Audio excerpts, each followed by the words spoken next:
Hello everyone! Welcome ulit dito sa aking channel. At today's video guys, meron akong na-receive na isang laptop. Open natin. Yan. Ang brand name niya ay Fujitsu. Yan. At ang model niya ay Fujitsu Lightbook AH531. So, nung may-ari nito guys ay pa-upgrade kasi medyo luma na rin yung model at of course mabagal na rin yung access ng kanyang Windows operating system. At kung hindi ako nagkakamali guys, ito ay Windows 7 pa rin yung kanyang operating system. Try natin buksan. Open natin. Okay, Fujitsu. Okay guys, see? Windows 7 pa yung kanyang operating system.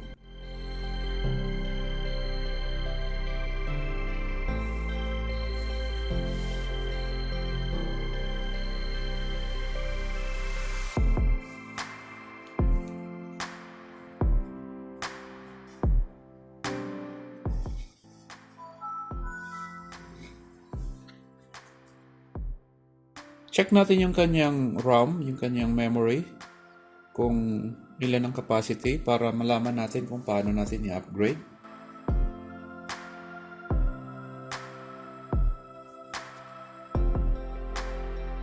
Okay guys, so meron siyang 2 GB RAM only.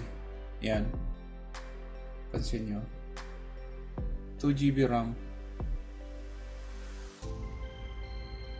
So at least kailangan pa natin ng another 2 GB para magiging 4. Minimum requirements ng Windows 10.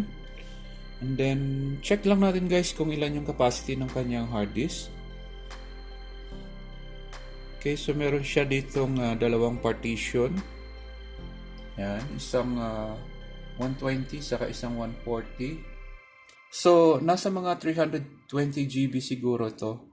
Kasi meron pa siyang dalawang partition. Nag-register kasi dito 298. Okay? So, ito naman yung kailangan natin palitan. Upgrade natin din to SSD. At yung kanyang RAM, mag-add tayo ng another 2 GB RAM. Okay? Shut off muna natin para ma-check natin yung hardware. Ang processor pala ng laptop na to ay Intel Core i5. Yan. Okay, so check natin yung kanyang hardware. Kagandahan sa model na to, meron siyang magkahiwalay na compartment talaga. Ito yung compartment ng kanyang hard disk. At ito naman yung compartment sa kanyang memory. So try natin i-open. Para ma-double check lang natin yung kanyang hardware specs.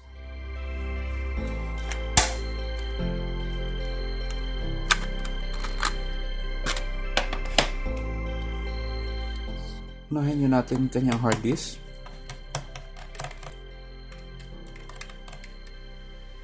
Okay, yan, meron lang siyang dalawang screw. So yung kanyang hard disk, i-check natin, i-slide lang natin. Okay. Pull up. Yan. 320 gig Western Digital. So ito yung i-upgrade natin. Palitan natin siya mamaya ng SSD. Check naman natin yung kanyang RAM. Ito yung compartment ng kanyang RAM. So, kagandahan talaga guys dun sa mga naunang mga model ng laptop ay meron siya lang mga quick access, kaya madali nating ma-upgrade. Hindi na kailangan buksan lahat. Yung compartment lang open mo, ma-upgrade na natin siya. Okay, so meron siyang 1, 2, 3, 4, 5, 6 na screws. I-unscrew muna natin lahat.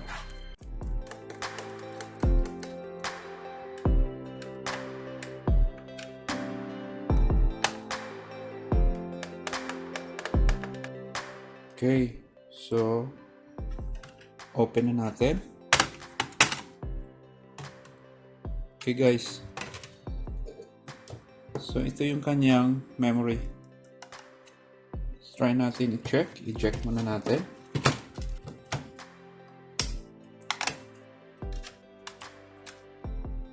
Okay, so look, 2 GB. Yan. Tulad ng na-check natin kanina dun sa control panel ng kanyang system information ay 2 GB RAM. Meron siyang additional slots, so meron siyang 2 slots dito, kaya wala tayong problema sa upgrade. Yan, mag-add lang tayo ng another 2 GB. So meron na tayong magiging 4 GB. Okay?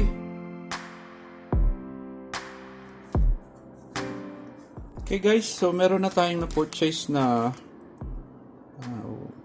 SSD 240 GB. Yan, ito yung ating pang-upgrade.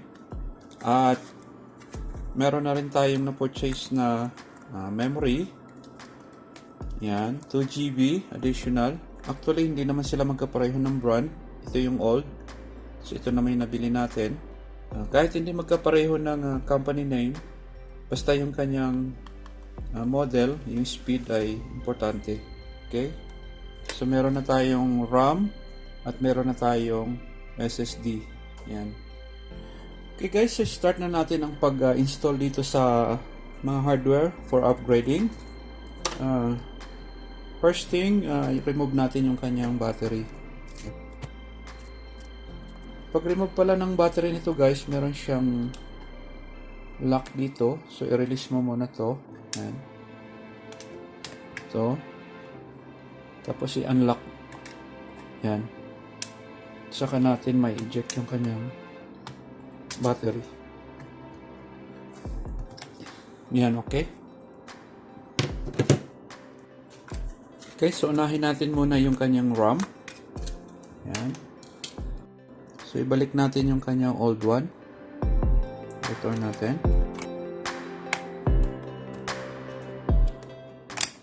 Yan. So, ito naman yung bago. Ang model ng RAM niya guys ay DDR3 1200s yung kanyang speed. Yan. Okay, so na-set up na natin yung 4 GB. Next naman natin ay yung kanyang hard disk. Ito.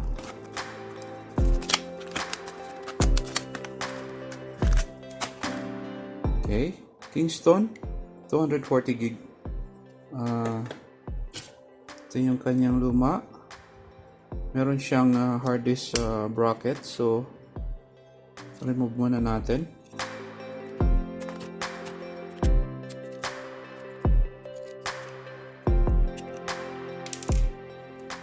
Kabila naman.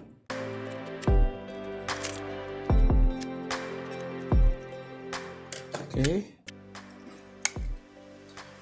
Guys, so as usual, yung mga lumang hard disk na pinalitan natin ay para magiging backup natin siya. So gagawin natin siyang external hard disk, yan, para sa ating additional storage.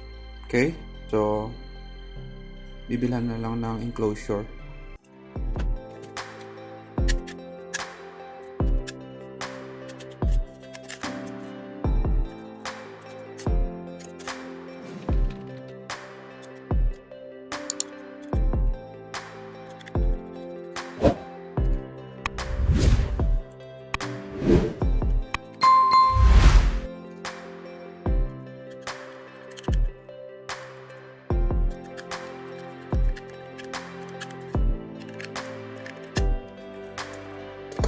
Okay, so hook up na natin.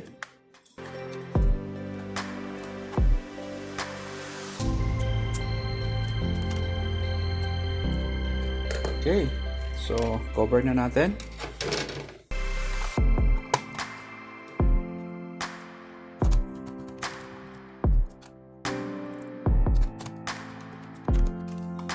Okay, tapos ito na yung kabila naman, cover na rin natin.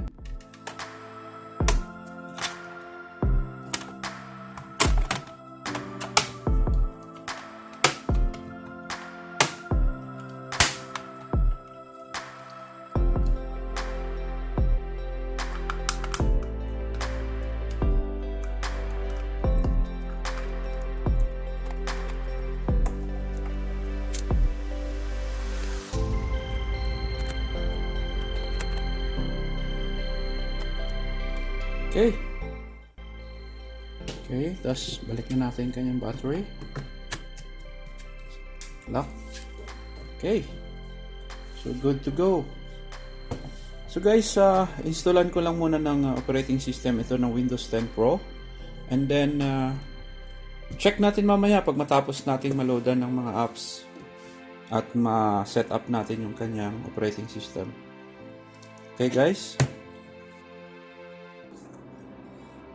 Okay guys, tapos na natin maloadan ng Windows operating system at pati yung kanyang mga applications. So, ready na to para i-check natin yung upgrade na ginawa natin. Okay, check na natin. Power on. Guys, boot up na siya. Windows loading. Yan, ganyan siya kabilis guys. Naka-Windows menu na agad siya.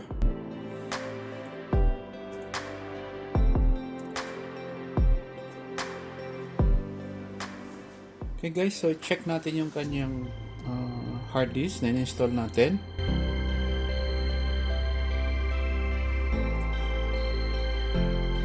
Okay, so yan. Ito na yung Kingston na SSD na in-install natin. 240 GB.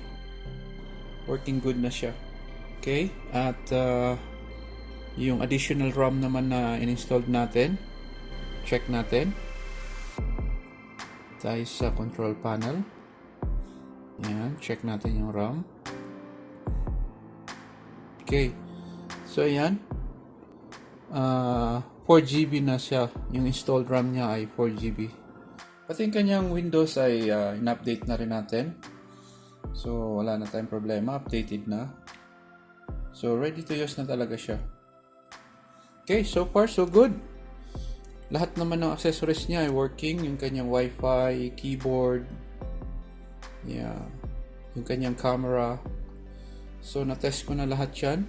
Working good. Maliban lang dun sa kanyang battery. Yung battery niya guys, mabilis na mag-lowbat.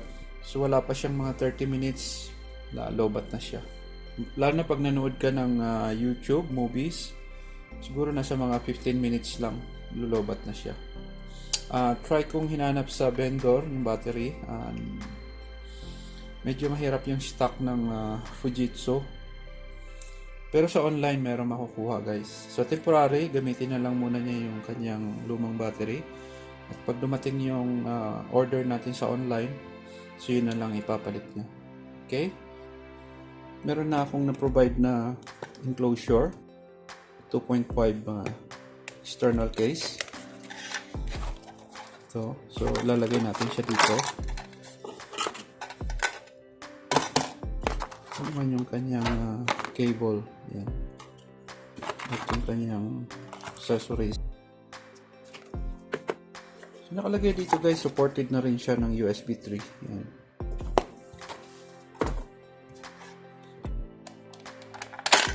Yan. Check natin. Tapos open lang natin to. Sa loob, dito yung kanyang pinaka-circuit niya. Yung port. Okay. Tapos itong old hard drive niya. Yan. Insert mo lang naman ganyan yan. Yan. Tapos itong port niya, USB port. So itapat lang din natin dito sa may holes na to. Yan.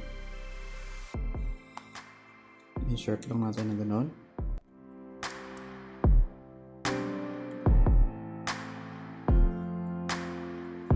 Yan, okay.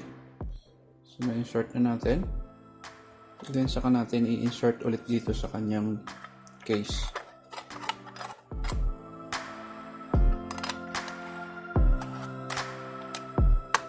Yan. Tapos lagay natin yung dalawang screw dito, kabilaan.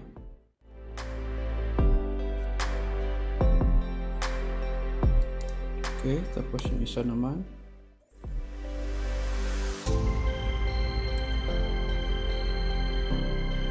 Yan. Okay, so testing na natin. Ito yung kanyang cable. Tingnan natin kung ma-detect.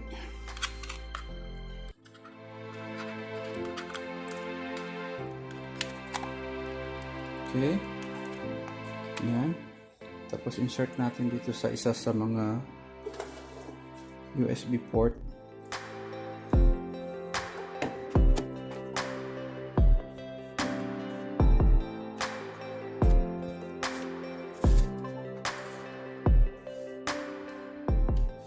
Okay. So yung makita mo, hardware found na siya dito. Check natin dito sa my computer. So guys, ayun. So ito yung ating drive C. Ito yung 240 na Kingston. At ito yung mga additional drive niya. Yung G and H. Yan na yung kanyang nagiging external. So yung kanyang old hard drive may dalawang partition din. Kaya dalawang partition din yung magpapakita dito. G and H. So working good na siya. Yan. Detect na yung kanyang external. So meron na siyang additional na 320 gigabytes. Okay. Ready to use na ang laptop na ito. At good performance na. Mabilis na rin siya. And check ako magamit ni Sir Jimmy itong kanyang laptop. Ay magugustuhan na niya yung performance compared before. At doon sa mga gusto mag-upgrade, sundan nyo lang ang video na to kung may ganito kayong model, Fujitsu, or basta kahawig lang, madali lang naman siya kasi isa lang naman ang steps ng pag-upgrade ng hard disk at RAM. Okay, maraming salamat. Sana nakatulong sa inyo ang video tutorial na to. Huwag kalimutan, hit nyo lang ang like button at don't forget to subscribe my channel at hit nyo lang ang notification bell para lagi kayong updated sa mga videos na aking pang i-upload. Thank you very much for watching and see you on my next video. Bye-bye.